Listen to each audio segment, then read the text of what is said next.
research that we're doing. It's like, not really, but there's a compensation for it. He said, yeah, we'll give you more marijuana, we'll buy you a pack of cigarettes and take you out to lunch. They said, we know who you are. We know that you're Panda and that you're deep into the Occupy movement. And I was like, dang, am I that infamous in the system?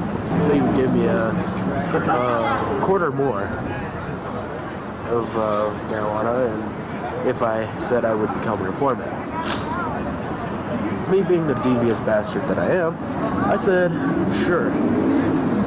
And I reneged as soon as I got out of the cop car on Nicollet and 9th.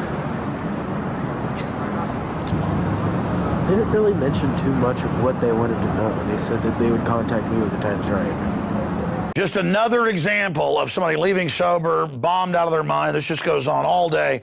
Any other points on that? And then let's get into the NATO summit, what's happening with that, the G20, and then your research into the FEMA camp situation, which is now admitted.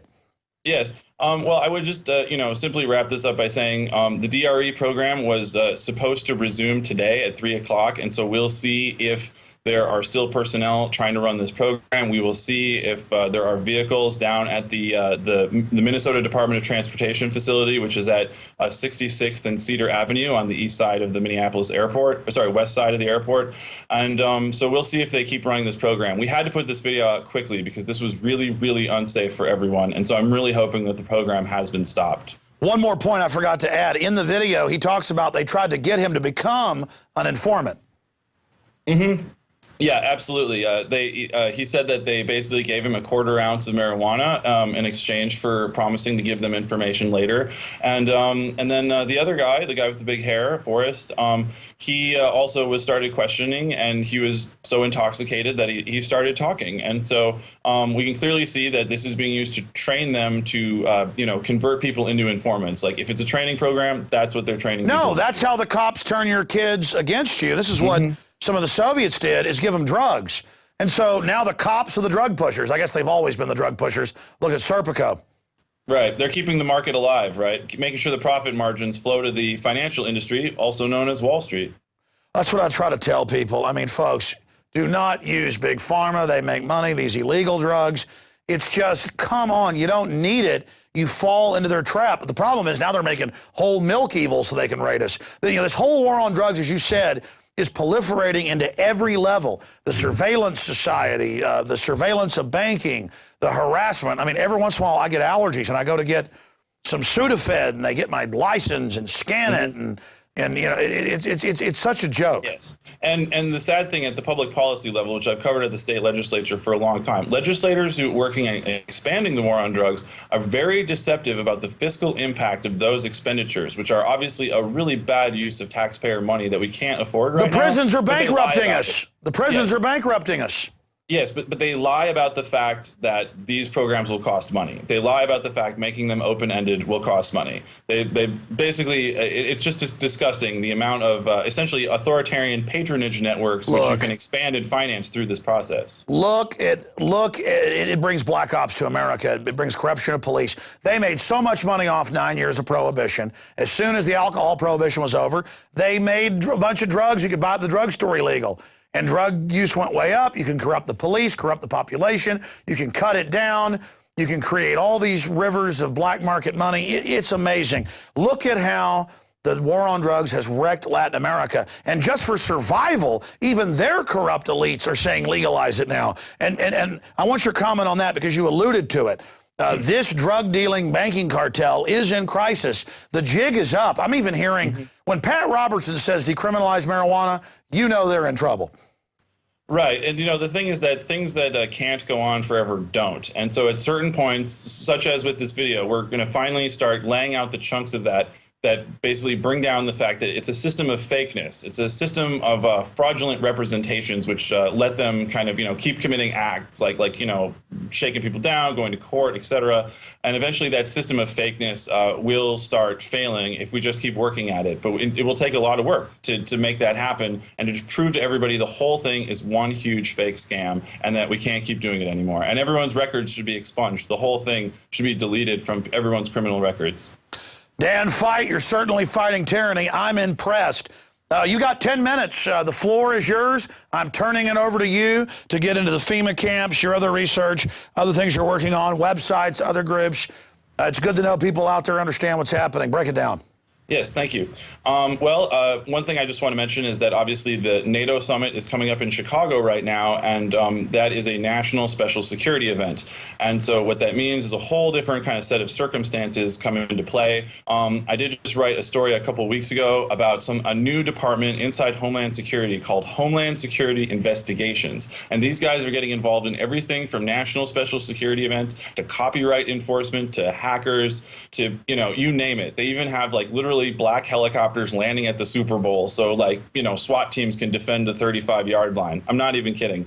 So this agency creates backup agents for national special security events, and they also have these giant crazy trucks. This agency, HSI, is currently inside Immigrations and Customs Enforcement. I think everybody should look at it really carefully. It's very interesting. Now, the other thing too is that because in 2008 the Republican National Convention came to Minneapolis, and I was really shocked to see essentially special deployments of the Minnesota National Guard. And I wanted to know what is the bureaucratic procedure behind all of that? How is that run through their Joint Command Center and so forth?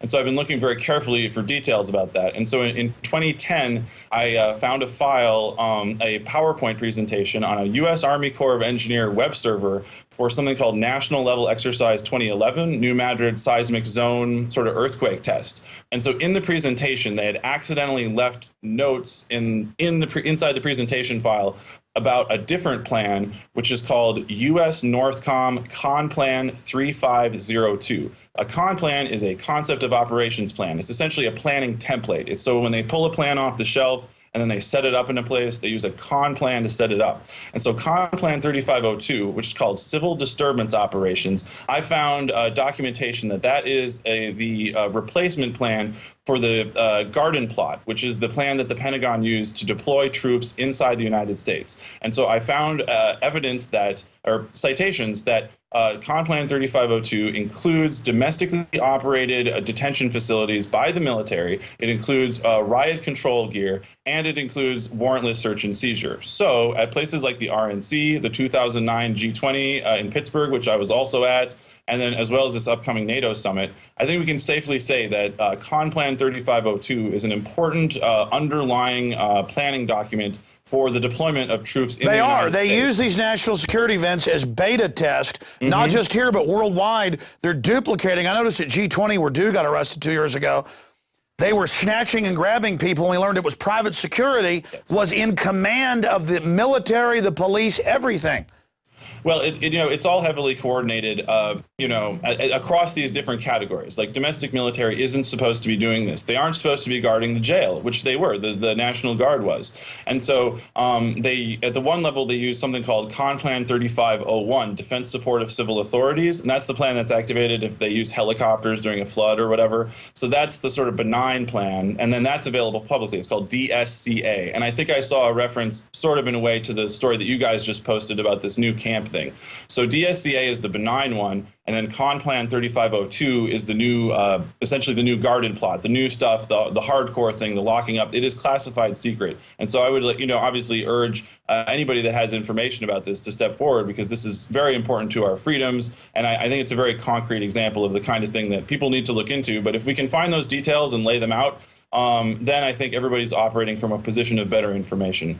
Well, I noticed that when we posted our article today, leaked U.S. Army document outlines plan for re-education camps in America, we've got hundreds of others. There's been congressional hearings, and I had weird PSYOP folks calling in going, "It's not true, Alex. Stop lying, Alex." And it was like, wow, you could hear the tactics. They are really scared of us learning about this. And the thing is, then they say, well, it's been on the books a long time. I'm seeing a giant ratcheting up. Are you seeing that? Yeah, I mean, I think so. But again, it's like, before Occupy started, I was really concerned that this whole system was going to easily roll out with any real, layers of resistance to it. And what I was encouraged by is seeing that essentially this, bankers building the police state agenda through organizations like IACP, that Occupy at least was something out there as a countervailing force to, raise awareness of that. So I have some hopes that I didn't have before, that maybe we won't have this ugly outcome. And I think No, I agree with you. I talked to the military and police. They're finally getting it because people pre-warned them. They understand this. But like, take Occupy. People know that there's problems with Wall Street, crony capitalism, insider monopoly stuff. And so the media announces off of real activists, oh, there's this thing, go be part of it. Then they try to use the big crowds that are diverse to project, give George Soros more of your tax money, not to help the country or pay off debts, but to give them more austerity money. Then when that didn't work, Obama starts demonizing it when he did say it was great, and they have coordinated raids by Homeland Security shutting it down in what was it, 30-something cities. So there you see it all in action, where the system has all the money and power at one level, but more and more, because people are aware of it, everything they do is falling on its face. Is that what you're saying? Yeah, I mean, I think so. I think that people don't like seeing their taxpayer dollars wasted for bullying people around. Everybody understands that we can't afford to spend money on this type of nonsense anymore. And everyone is really starting to understand and have the discussion about how financial corruption has damaged everybody's standard of living, and how financial corruption has taken over control of the political system through, what's called regulatory capture by Bill Black. And so I think that, step by step, we're getting this exposed. And so if people are going out to things like this NATO summit, I would say it's always a good idea to try to live stream video. This will be the first major summit where people will be able to have really wide access to live video, hopefully, assuming they don't shut down all the cell phone towers. And we know all the information that's been coming out about cell phone surveillance recently from the ACLU as well. But nonetheless, we will get more footage than ever before of how the federal government is building up police state structures and building up these large bureaucracies like HSI, and running them through things like NSSEs to acclimate everybody, get everybody ready. So to get all the wheels rolling, implementing things like Plan 3502 and other corruptions of what we thought we traditionally understood as the constitutional order in America, which involved not living under martial law and total tyranny.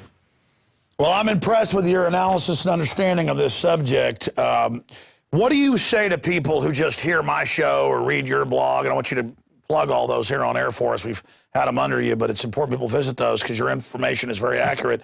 What do you say to those that just kind of halfway pay attention, who don't know that it was in newspapers that Gulf of Tonkin was staged in '64? They just thought it was a rumor until it was declassified. Mm-hmm. I mean, it's the same way with these camps and these plans that I see being basically taken out of deep freeze and being, warmed up. I mean, folks